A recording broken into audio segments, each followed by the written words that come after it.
My name is Ashley Carter, and at 34 years old, I never thought I'd be dragged into a war over the ranch house my mother left me, a place meant for peace, not betrayal. That Friday night at our family dinner, the talk turned to a big trip, and my stepmother locked eyes with me, her voice cutting like a blade. "Stay home, you useless," she sneered. "This trip is for real family."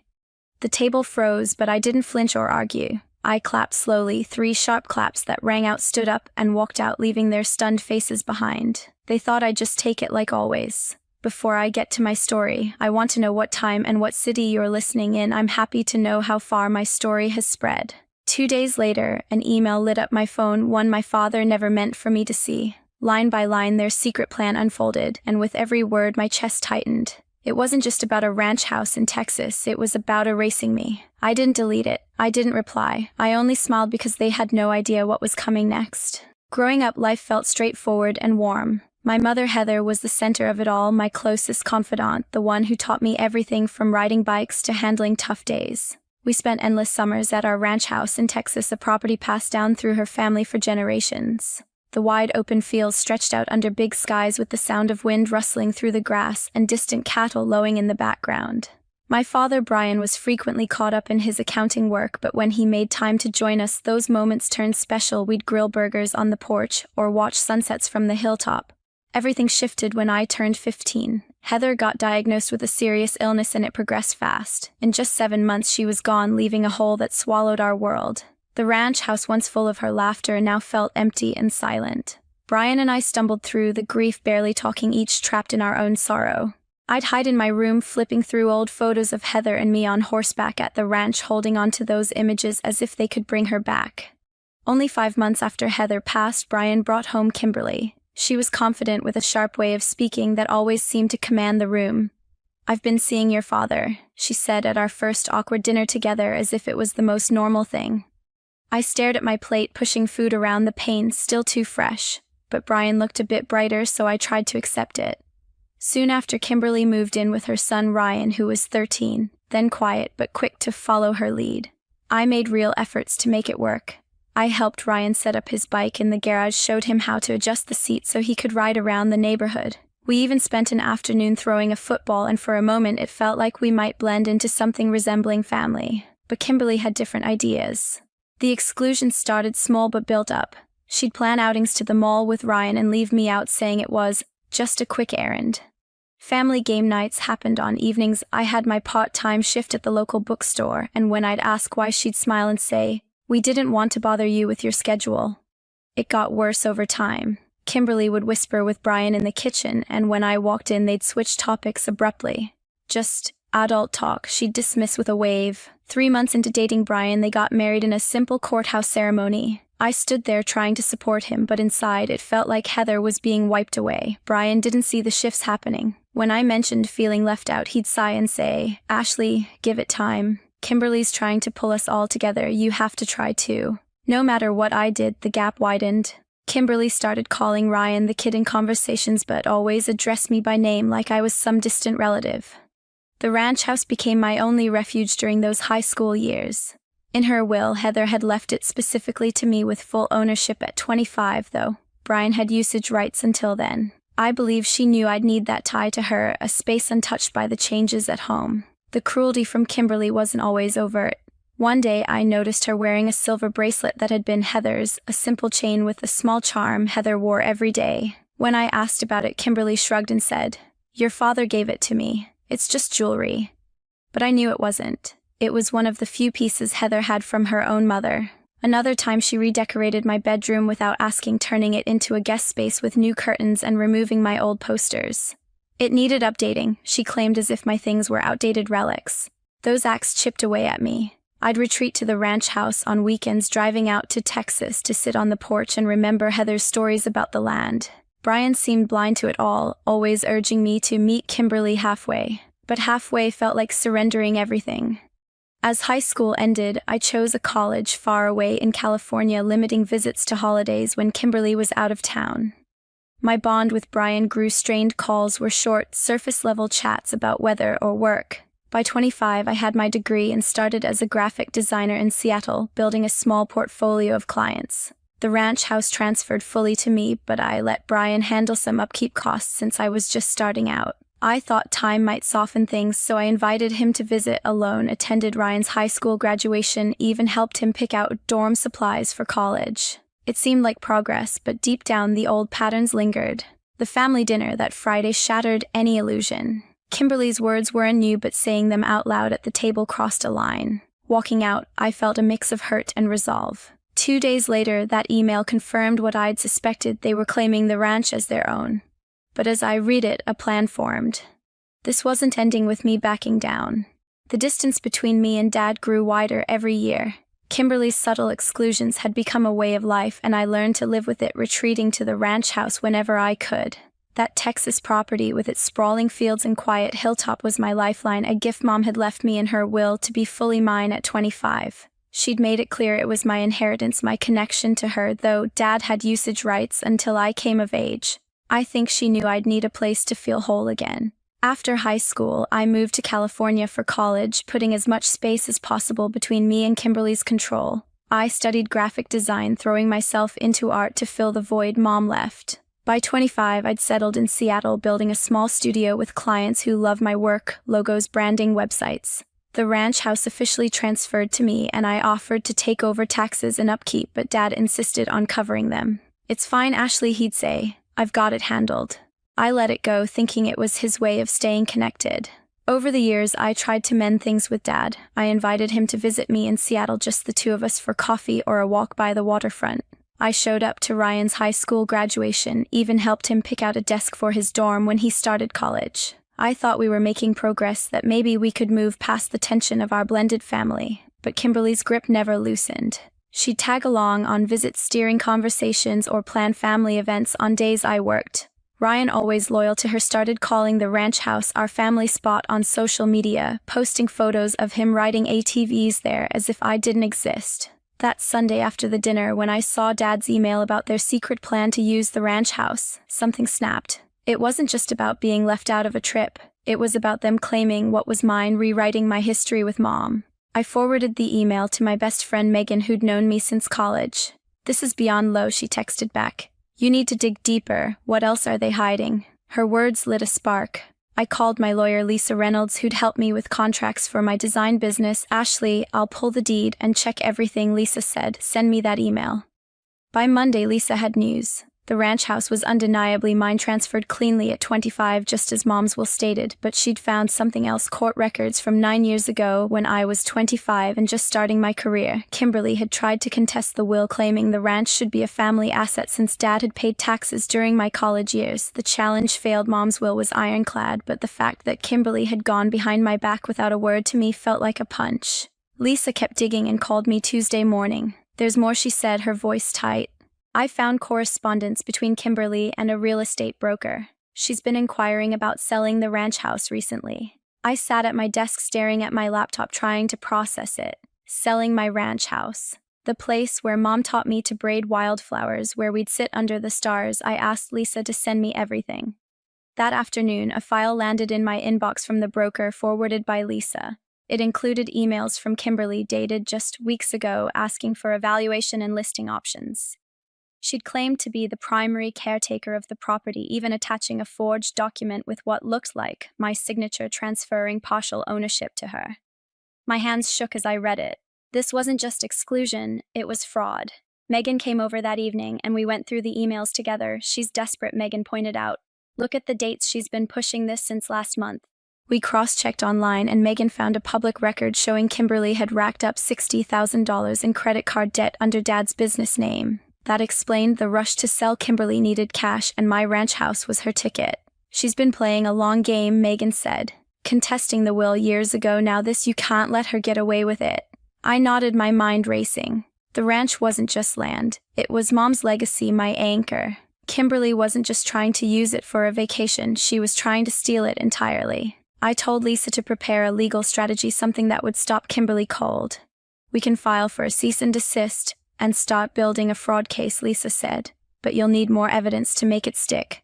That's when I reached out to Steve Parker, a private security consultant I'd worked with on a client project. "I need you to look into Kimberly's financial moves," I told him. anything tied to the ranch or Dad's business. By Wednesday, Steve had initial findings. Kimberly's been moving money around, he said. Small transfers from your father's company account to an offshore one. It's subtle, but it's there. He promised to dig deeper and check for other red flags like whether Ryan was involved. Meanwhile, I drove to the ranch house that night needing to see it for myself. The fields were overgrown, the barn's paint peeling. Kimberly's caretaking was a lie. Inside, I found Mom's old photo frames gone, replaced with generic art prints. It felt like another erasure. I wasn't just going to protect the ranch. I was going to make sure Kimberly faced the consequences of her schemes. As I stood on the porch staring at the Texas horizon, my phone buzzed with another email from Lisa. Attached was a scanned document, a forged transfer deed with my name dated just days ago. Kimberly had tried to file it with the county. My blood ran cold, but a fire lit inside me. She'd made a fatal mistake, and I was ready to use it against her. Standing on the ranch house porch that Wednesday night, staring at the forged transfer deed on my phone, I felt a mix of shock and clarity. Kimberly wasn't just trying to use my property for a vacation, she was trying to steal it outright. That forged signature mimicking my own wasn't a mistake. It was a calculated move. I called Megan right away, my voice steady despite the anger bubbling inside. She's forging documents now, I said, forwarding Lisa's email. This isn't just about me being left out anymore. She's crossing a line. Megan was at my apartment within the hour, bringing coffee and her laptop. We need to trap her, she said, her eyes scanning the forged deed. This is fraud, Ashley. You can't just block them from the ranch, you have to make sure she pays for this. I nodded, already dialing Lisa Reynolds. What's our next step, I asked her. Lisa didn't hesitate. We file a cease and desist to stop any further filings with the county, she said. But to build a fraud case, we need more than this deed. We need to prove intent and pattern. Keep Steve digging, and don't let Kimberly know you're on to her yet. I reached out to Steve Parker again, the private security consultant who'd already uncovered Kimberly's shady transfers. Can you look deeper into her financial moves, I asked. Anything tied to my dad's company or the ranch. I need everything you can find. Steve agreed, promising to check bank records, public filings, and even Kimberly's personal accounts for red flags. If she's moving money, there'll be a trail, he said. And if her son Ryan's involved, I'll find that too. By Thursday morning, Lisa called with an update. I checked the county records, she said. Kimberly tried to file that forged deed last week, but it was flagged for verification because your name's on the original title. She's been calling the office daily, pushing them to process it. That news made my stomach churn. Kimberly wasn't just planning, she was acting fast. Lisa had already drafted the cease and desist letter and sent it to the county, halting any transfer attempts. I'm also preparing a fraud complaint, she added. If Steve finds more, we can file it with the district attorney by next week. Megan spent Thursday afternoon helping me compile evidence. We printed every email, saved screenshots of Kimberly's social media posts calling the ranch our family retreat, and organized the forged deed alongside the real one from Mom's will. Megan found an old post from Ryan bragging about our Texas getaway with a photo of him in the barn, as if he owned it. This isn't just Kimberly, Megan said, her voice sharp. Ryan's in on the narrative, acting like the ranch is theirs. That stung. Ryan wasn't just a kid anymore. He was 32, fully complicit. I decided to head to the ranch house that evening, a 4-hour drive from Seattle. I needed to secure it before they arrived for their so-called vacation. On the way, I called a security company in Texas I'd found online, arranging for a state-of-the-art system, cameras, smart locks, and real-time alerts to my phone. Can you install it tomorrow? I asked the technician. Money's no issue. He agreed to meet me Friday morning at the property. Steve texted as I drove, saying he'd have a full report by Friday night. Found something on Ryan too, he added. Minor theft charge from college, never disclosed. Might be relevant. When I pulled into the ranch house late Thursday, the sight hit me hard. The fields, once vibrant with Mom's wildflower patches, were choked with weeds. The barn's red paint was flaking, and the porch creaked under my steps. Inside, the house felt like a stranger's. Mom's old quilted throws were gone, replaced with cheap modern decor. The dining room where Mom and I used to play cards now had a tacky chandelier Kimberly must have picked. Every change felt like a deliberate erasure of Mom's presence, and it fueled my resolve. Friday morning, the security team arrived. They installed cameras at the gate, barn, and house entrances, plus a smart lock system I could control remotely. The lead technician, a guy named Mark, walked me through the app. If anyone tries to get in, you'll get an alert, he said. And the cameras record everything. I thanked him, feeling a strange calm. This wasn't just about keeping them out, it was about setting a trap. Kimberly thought she could claim my property, but I was building a case that would expose her for what she was. As the sun set, I walked through the house, checking every room. In the attic, I found a dusty box of Mom's things, her recipe book, a few photos, a scarf she used to wear. I held the scarf, feeling her closer than I had in years. "I'm protecting this for you, Mom," I whispered. The ranch wasn't just land, it was her love, her legacy. Kimberly's schemes weren't just about money, they were about taking that from me. That evening, Steve called with an update that made my heart race. "I've got something big," he said. "Kimberly's been siphoning money from your dad's company account, small amounts, about $5,000 total, funneled to a personal account she opened last year. I traced it to a bank in Dallas. And there's more, she's been meeting with that real estate broker in person, not just emailing." I gripped my phone, my mind spinning. This wasn't just fraud, it was a betrayal of Dad too. "Send me everything," I told Steve, "and keep looking into Ryan." I sat on the porch staring at the stars, the weight of it all sinking in. Kimberly wasn't just after my ranch, she was dismantling everything Mom and Dad had built. But I wasn't the scared teenager anymore, pushed out of my own home. I had evidence, a plan, and a team. When they showed up tomorrow, they'd find more than locked gates, they'd face the truth. As I scrolled through Steve's latest email, a new file caught my eye, a bank statement showing a transfer from Dad's company to Kimberly's account, dated just yesterday. $5,000 moved without his signature. The sun was barely up on Saturday morning when my phone buzzed with an alert from the ranch house security system. I was in the kitchen sipping coffee when the notification popped up, "Motion detected at front gate." I opened the app and saw 3 cars pulling into the driveway, Dad's pickup, Kimberly's sleek sedan, and Ryan's beat-up SUV. The cameras caught them unloading bags, laughing, acting like they owned the place. Then Steve's call came through. "Your family just arrived," he said, his voice calm but urgent. "What do you want me to do?" "No strangers allowed," I replied, keeping my tone even. "Don't open the gate. I'll handle it."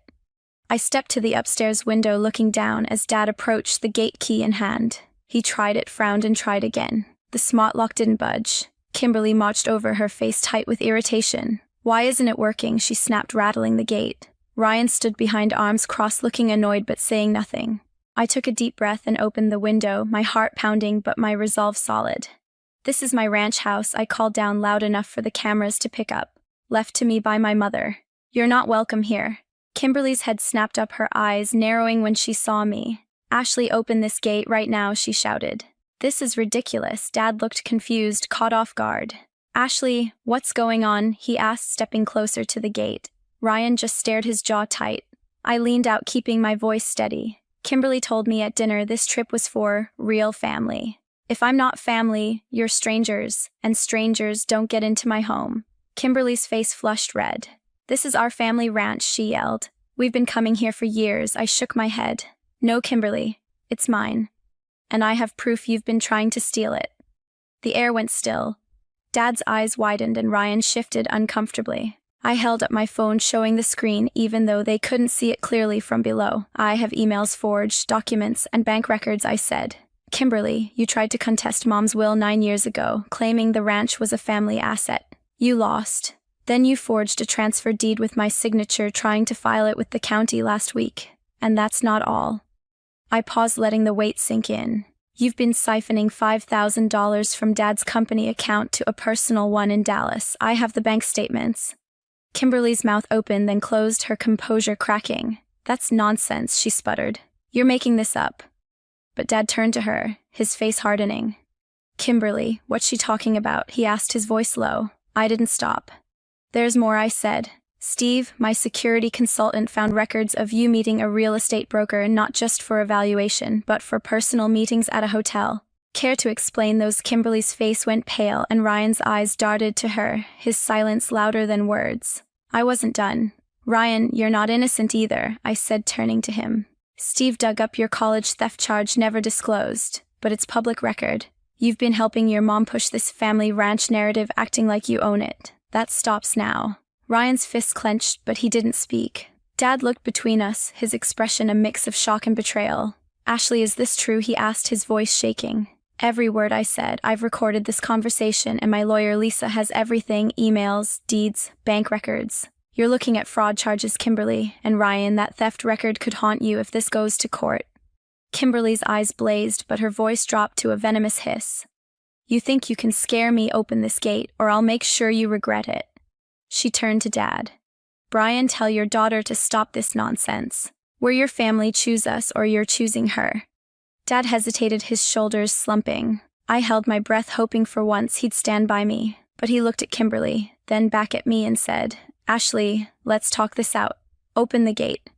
My heart sank, but I wasn't surprised. No, Dad, I said. You've chosen her every time for years. I'm done hoping you'll change. Kimberly smirked, thinking she'd won. Let's go, she told Ryan and Dad. We'll find a hotel. This isn't over. As they turned to leave, Ryan shot me a glare, but Dad just stood there for a moment, looking up at me like he wanted to say something. He didn't. They climbed into their cars, the engines roaring as they pulled away. I closed the window, my hands trembling but my mind clear. Kimberly's threat echoed in my head. You'll regret this, but I wasn't scared. I had the evidence, the recordings, and Lisa ready to file with the district attorney. They thought they could walk away and try again, but I was already steps ahead and their next move would land them in court. After they drove away that Saturday, I stood on the ranch house porch, the silence of the Texas fields settling around me. Kimberly's threat, you'll regret this, lingered, but it didn't shake me. I had everything I needed: recordings forged, deeds, bank records, and a lawyer ready to move. I wasn't just protecting Mom's legacy anymore, I was dismantling their lies. Over the next few weeks, I worked closely with Lisa Reynolds to file a fraud complaint with the district attorney. The evidence was airtight: Kimberly's forged transfer deed, her emails to the real estate broker, and bank statements showing $5,000 siphoned from Dad's company account. Steve Parker's digging added more. Kimberly had opened a secret account in Dallas, funneling small sums over months, totaling nearly $10,000 by the time we caught her. By mid-August, the consequences hit. Lisa called me with news the DA had charged Kimberly with felony fraud, facing up to 3 years if convicted. The county rejected her forged deed outright, and the cease and desist letter stopped any further attempts to claim the ranch. Dad was blindsided. He called me once, his voice heavy. Ashley. I didn't know about the money, he said. I trusted her. I wanted to believe him, but his choice at the gate, siding with Kimberly, cut too deep.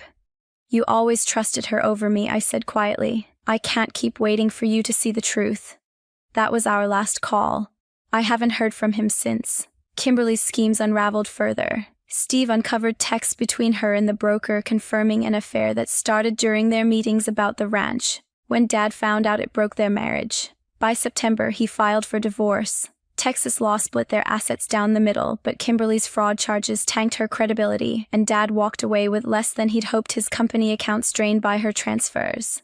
Ryan didn't escape either. His college theft charge, buried years ago, resurfaced when Lisa included it in the fraud case as evidence of family complicity. He lost his entry-level tech job in Austin when his employer ran a background check. Ryan tried to fight back, posting online about unfair family drama and painting me as the villain. I ignored it. The truth was in the documents, and no social media rant could change that. I filed for a restraining order against Kimberly after she sent me a string of threatening texts promising to make me pay for exposing her. The judge granted it within days, citing her documented fraud and aggressive behavior. With the legal battles wrapping up, I turned my focus to the ranch house. I hired a property management company to handle maintenance, mowing the fields, repainting the barn, restoring Mom's wildflower patches. I didn't want the place to sit empty anymore. Inspired by my design work, I transformed it into a sanctuary business, a retreat for creatives with studios for painting, writing, and photography. By October, I had my first bookings through a rental platform, and the ranch hummed with life again, just like when Mom was here. Sitting in the barn one evening, surrounded by the soft glow of string lights I'd hung for guests, I felt a peace I hadn't known in years. The ranch was mine, not just legally, but in spirit, a living tribute to Mom's love. I'd lost Dad and Ryan to Kimberly's lies, but I'd gained something more: control over my own story. I learned that family isn't about blood or obligation, it's about respect and trust. Sometimes cutting ties is the only way to protect what matters most. I'd spent years trying to fit into a family that pushed me out, but no more. If I could go back, I'd tell myself to check the deeds sooner, to question the silences, to trust my instincts when Kimberly started erasing Mom's memory. Don't let sentiment blind you to the truth. Verify everything, especially when it comes to family and property. I hope my story resonates with you. If you've ever had to fight for what's yours or cut ties to protect your peace, know you're not alone. Take it from me. Setting boundaries isn't selfish, it's survival. Guard your legacy, check your documents, and don't let anyone rewrite your story. Thank you for listening to mine. If this hit home, please like, subscribe, and share your own experiences in the comments. I'd love to hear how you stood up for yourself. Delete everything, Danielle. Every single file, every backup, every trace of your so-called investigation. Bryce Langford's voice cut through the silence of his corner office like a blade. I sat across from his mahogany desk, my hands folded calmly in my lap, watching his face flush red with barely contained rage. You're too emotional to handle confidential information. Women like you can't keep secrets. My name is Danielle Monroe, and I'm 32 years old. For the past 4 years, I've worked as a forensic compliance analyst at Westbrook Capital Management here in Charlotte, North Carolina. My job is simple: monitor trading patterns, investigate suspicious activities, and ensure our firm operates within federal regulations. What makes me good at my job isn't just my attention to detail. It's my ability to remain calm when others lose their composure. Like right now, for instance. While Bryce paced behind his desk like a caged animal, I remained perfectly still. The evidence I'd compiled over the past 6 weeks sat between us in a thick manila folder. Trading records, email timestamps, broker communications, IP address logs, all meticulously documented and cross-referenced. The pattern was undeniable. Someone at Westbrook had been making suspiciously timed trades just days before major public announcements. Someone with access to confidential information from our corporate clients. Someone like Bryce Langford himself. I understand your concerns, I said quietly, my voice steady despite the tension crackling in the air. But these irregularities need to be reported to the Securities Commission. It's not just company policy. It's federal law. Bryce stopped pacing and leaned forward, his palms flat against the desk. Federal law? Let me tell you about law, sweetheart. The law is that I'm your boss, and when I tell you to delete something, you delete it. No questions asked. The condescension in his voice made my skin crawl, but I kept my expression neutral. I'd learned long ago that emotional reactions only gave men like Bryce more ammunition. Instead, I reached into my briefcase and pulled out a second folder, one he hadn't seen yet. There's something else, I said, placing the folder on his desk. I found additional transactions from last month. The Patterson Industries acquisition, the Meridian Energy merger talks, the Silverton Pharmaceuticals announcement, all of them preceded by unusually large position changes in your personal trading account. For the first time since I'd entered his office, Bryce fell silent. The color drained from his face as he stared at the folder, and I could practically see the calculations running through his mind. He was trapped, and we both knew it. You have no idea what you're playing with, he said finally, his voice dropping to a dangerous whisper. This industry doesn't forgive mistakes, especially from women who think they're smarter than everyone else. But I wasn't backing down. Not when the evidence was this clear. Not when my integrity was on the line. Growing up in a small town outside Charlotte, I'd always been fascinated by numbers and patterns. While other kids played with dolls or video games, I spent hours organizing my father's business receipts and creating elaborate spreadsheets on our family computer. My parents, both teachers, encouraged my analytical nature and pushed me to pursue mathematics in college. After earning my degree in forensic accounting from the University of North Carolina, I'd worked my way up through several firms before landing at Westbrook Capital Management. The company had a sterling reputation in the industry. Bryce Langford had built it from nothing into one of the Southeast's most respected investment firms. When he offered me the compliance position 4 years ago, I thought I'd found my dream job. Bryce had been charming during our initial interviews, praising my attention to detail and promising me autonomy in my investigations. I want someone who isn't afraid to ask tough questions, he'd told me. Someone who will keep us honest. Back then, I'd admired his confidence and vision. He seemed like the kind of leader who valued integrity above profit. How naive I'd been. The first red flag had appeared about 6 months into my tenure. I'd noticed some unusual trading patterns in our emerging markets portfolio. But when I'd brought my concerns to Bryce, he'd dismissed them with a wave of his hand. "You're being too cautious," he'd said. "This is how big players operate. You'll understand when you've been in the industry longer." I'd accepted his explanation then, chalking it up to my own inexperience. But similar incidents kept occurring. Trades that seemed too perfectly timed. Information that appeared to leak just before major announcements. Profits that defied market logic. At first, I'd tried to give Bryce the benefit of the doubt. Maybe these were just coincidences. Maybe I was reading too much into normal market fluctuations. But as the patterns became more frequent and more obvious, I couldn't ignore them anymore. The breaking point had come 3 weeks ago during a company meeting. Bryce had been discussing our upcoming quarterly earnings, and he'd made an offhand comment about staying ahead of the curve on the Patterson Industries deal. The problem was, Patterson Industries hadn't announced their acquisition plans yet. That information wouldn't become public for another 4 days. I'd started my investigation that same afternoon, pulling trading records and cross-referencing them with public announcement dates. What I'd found was a systematic pattern of insider trading spanning at least 18 months, millions of dollars in illegal profits. Evidence that could send Bryce to federal prison for years. The smart thing would have been to keep quiet, to look the other way and protect my career. Bryce had connections throughout the industry. He could make my life very difficult if I crossed him. But staying silent would make me complicit in his crimes. My father had always taught me that integrity wasn't negotiable.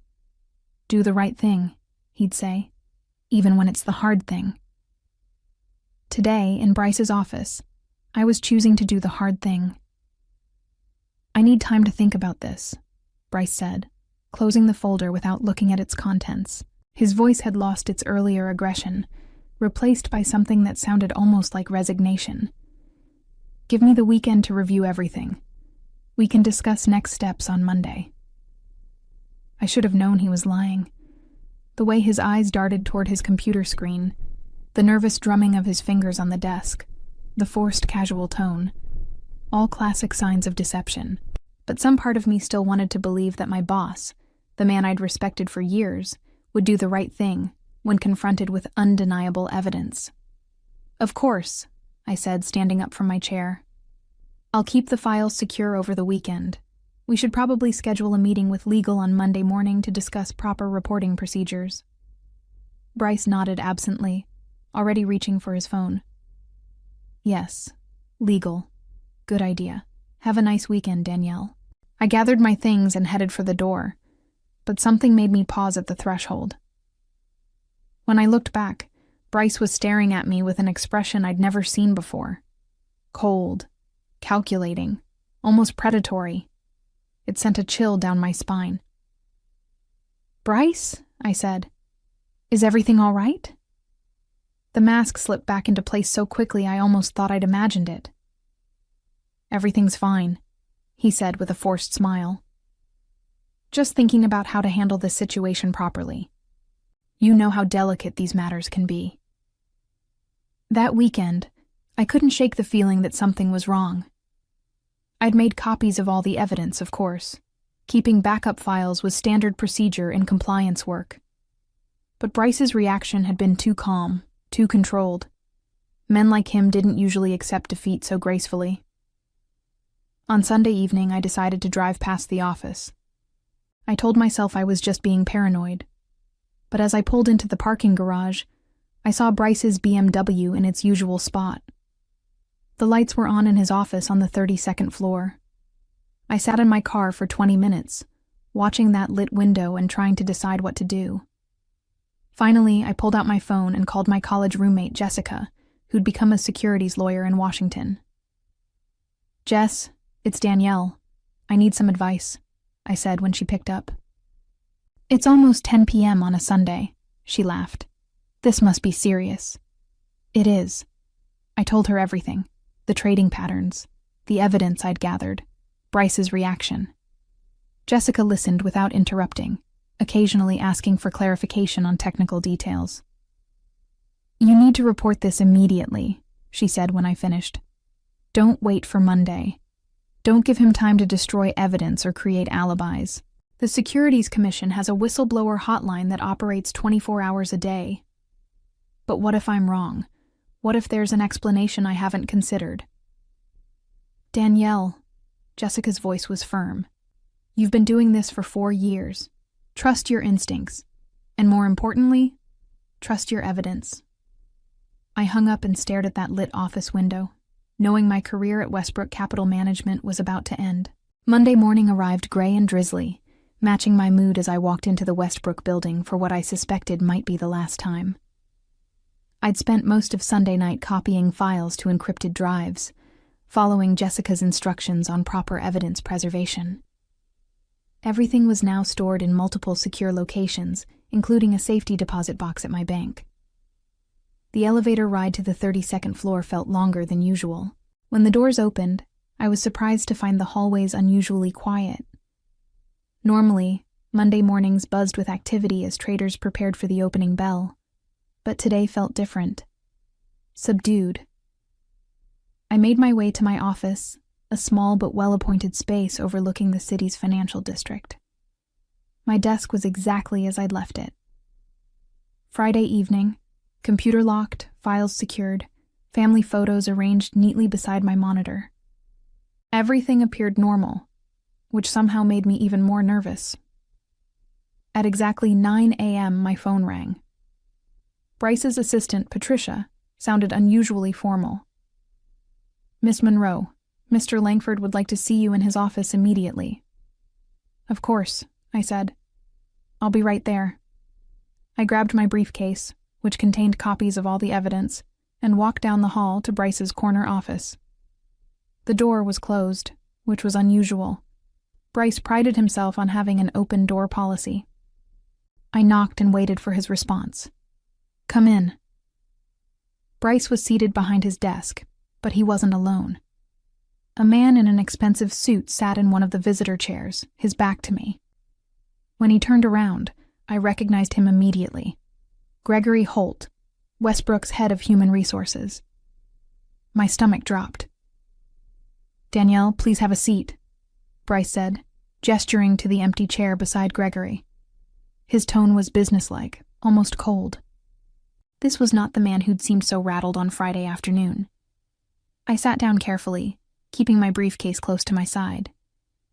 "Good morning, Bryce." "Gregory, is this about our discussion on Friday?" Gregory cleared his throat and opened a thick folder on his lap. "Miss Monroe, we've had some time over the weekend to review your recent performance and conduct. Unfortunately, we've identified several concerning issues that require immediate action." My heart began racing, but I kept my voice steady. "What kind of issues?" "Unauthorized access to confidential files," Bryce said, his eyes never leaving mine. "Violation of company security protocols, inappropriate disclosure of sensitive information to outside parties." The accusations hit me like physical blows. "That's completely false," I said. "Everything I accessed was within the scope of my job responsibilities. I haven't disclosed anything to anyone outside the company." "We have evidence suggesting otherwise," Gregory said, pulling out several printed emails. "These communications with your friend Jessica Martinez at the Securities Commission indicate—" "Jessica Martinez?" I interrupted. "I don't know anyone by that name.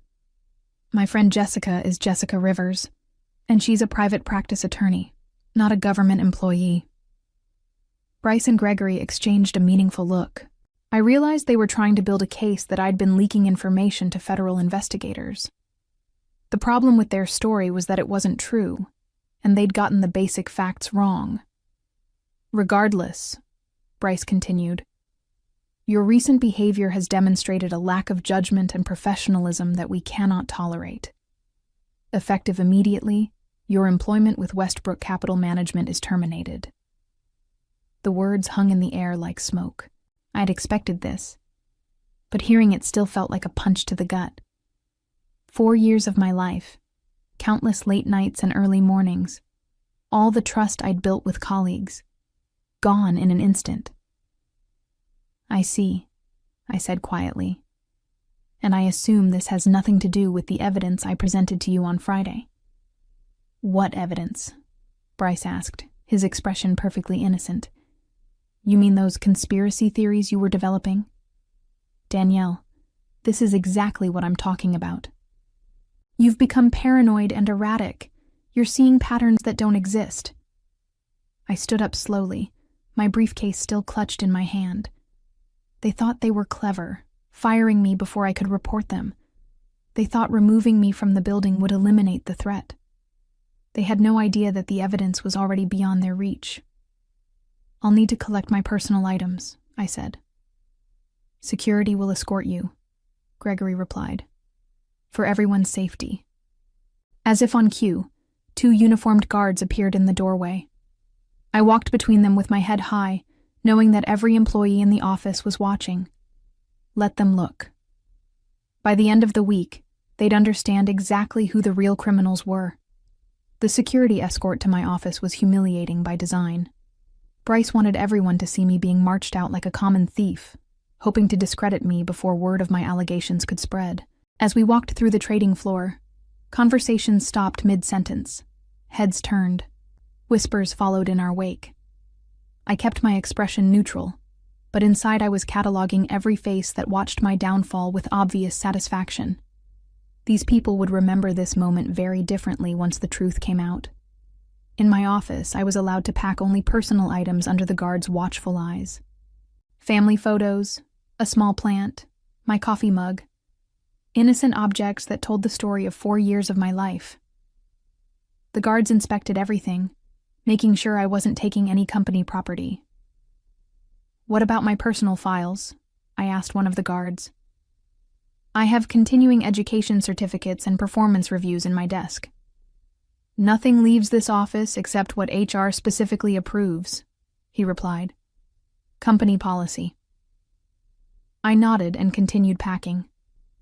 They didn't realize that all my important documents had been scanned and stored electronically months ago. The physical papers they were protecting were worthless copies. As I was closing my box of belongings, my computer monitor caught my eye. It was displaying my screensaver, a photo of my parents at their retirement party last year. They looked so proud and happy, completely unaware that their daughter would soon become the center of a federal investigation. I wondered what they'd think when they learned what I was about to do. The walk to the elevator was another parade of stares and whispers. I recognized several colleagues who'd worked with me on various projects over the years.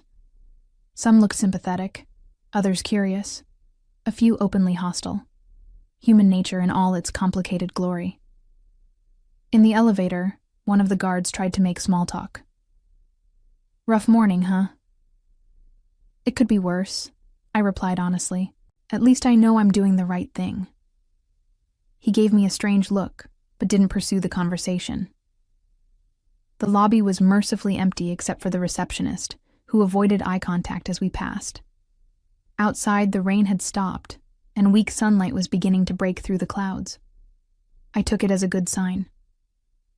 Your access cards and keys, one of the guards said, extending his hand. I handed them over without comment. 20 minutes later, I was sitting in my car in a parking garage 6 blocks away, finally allowing myself to feel the full weight of what had just happened. I'd been fired from a job I loved, expelled from a company I'd helped build, branded as a security risk and a troublemaker. But I wasn't done. Not even close. I pulled out my phone and dialed Jessica's number. She answered on the first ring. How did it go? She asked. Exactly as we expected, I said. I'm officially unemployed as of 30 minutes ago. They tried to accuse me of leaking information to a fictional SEC contact named Jessica Martinez. Jessica laughed despite the seriousness of the situation. Martinez? Really? They couldn't even get my name right in their fake evidence? Apparently not. Are you ready for phase 2? Absolutely. I've already prepared the filing documents. Everything you sent me over the weekend has been organized and cross-referenced with federal regulations. The Commission's investigative unit is expecting our call. I took a deep breath. Once I made this call, there would be no going back. Bryce would use every connection he had to destroy my reputation. I'd probably never work in compliance again. But some things were more important than career security. "Let's do this," I said. "Conference call in 5 minutes. And Danielle, you're incredibly brave for doing this." I didn't feel brave. I felt terrified and angry, and absolutely certain that I was about to change everything. The Securities Commission's whistleblower hotline was answered by a crisp, professional voice that immediately put me at ease. "Enforcement Division. This is Agent Rebecca Stone. How can I help you?" Jessica, who was conferenced in from her Washington office, took the lead. "Agent Stone, this is Jessica Rivers, attorney for Danielle Monroe. Miss Monroe is reporting systematic insider trading at Westbrook Capital Management in Charlotte, North Carolina. We have extensive documentation spanning 18 months of illegal activity." "I see," Agent Stone said. "Miss Monroe, can you give me a brief overview of what you've observed?" For the next 20 minutes, I laid out everything I'd discovered. The suspicious trading patterns, the impossibly accurate timing of stock purchases, the correlation between Bryce's personal trades and subsequent public announcements. I kept my voice steady and factual, knowing that emotion would only undermine my credibility. Agent Stone asked detailed questions about my methodology, my access to the trading records, and the security measures I'd taken to preserve the evidence. Her questions told me she was taking this seriously. "Miss Monroe," she said finally, "I want you to know that what you're describing, if true, represents significant violations of federal securities law. The penalties for insider trading can include substantial fines and prison time." "I understand," I said. "That's why I couldn't stay silent. What's your current employment status with Westbrook?" "I was terminated this morning, ostensibly for performance issues. In reality, because I refused to destroy the evidence." There was a pause on the line. "Were you specifically asked to destroy evidence?" "Yes. On Friday afternoon, my supervisor explicitly ordered me to delete all files related to my investigation. When I refused, he became hostile and made several inappropriate comments about women in the finance industry." Agent Stone's voice sharpened with interest. "Can you provide documentation of those conversations?" "I have detailed notes from the meeting, including direct quotes. I also have copies of all the trading records, email communications, and supporting documentation. Everything has been preserved according to federal evidence guidelines." "Excellent. Miss Rivers, I assume you've advised your client about potential retaliation?" Jessica's voice was firm. "We've taken appropriate precautions. All evidence has been secured in multiple locations, and Miss Monroe understands the protection available under federal whistleblower statutes." "Good. Miss Monroe, I'm going to transfer you to our Charlotte field office. They'll want to meet with you in person as soon as possible, probably within the next 48 hours. Can you make yourself available?" "Absolutely. One more thing, and this is very important. Do not contact anyone at Westbrook Capital Management. Don't discuss this investigation with current or former employees. Don't return to the building. We need to ensure the integrity of our investigation isn't compromised." After we hung up, I sat in my car feeling simultaneously exhausted and energized. The wheels were now in motion. Federal investigators would soon be examining every trade, every email, every phone call that had passed through Westbrook's systems. Bryce's carefully constructed empire was about to come crashing down. My phone buzzed with a text message from an unknown number. "Heard about this morning. So sorry. Call me if you need anything. Patricia." Bryce's assistant was reaching out, probably worried about her own job security. I wondered how many other employees had noticed irregularities but stayed quiet out of fear. How many had suspected but lacked the evidence or courage to act. I started my car and pulled out of the parking garage, heading home to prepare for whatever came next. In my rearview mirror, I could see the gleaming tower that housed Westbrook Capital Management, its windows reflecting the afternoon sun like golden shields. By the end of the week, those shields would prove to be made of glass. The call came on Thursday morning at exactly 8:47 a.m. I was sitting in my kitchen, nursing my second cup of coffee and reviewing the documents I'd be presenting to federal investigators later that day. The caller ID showed unknown, but I recognized Agent Stone's voice immediately. "Miss Monroe, we've executed search warrants at Westbrook Capital Management. I thought you should know that Mr. Langford has been taken into custody." I set down my coffee cup with shaking hands. 3 days. It had taken federal investigators exactly 3 days to gather enough additional evidence to make an arrest. What charges? Insider trading, securities fraud, obstruction of justice, and witness intimidation. The obstruction charge relates to his attempt to force you to destroy evidence. The intimidation charge covers his threats to your career and those inappropriate comments about women in the industry. Through my kitchen window, I could see the Westbrook building in the distance. At this very moment, FBI agents were probably going through Bryce's office, seizing computers and files, interviewing terrified employees.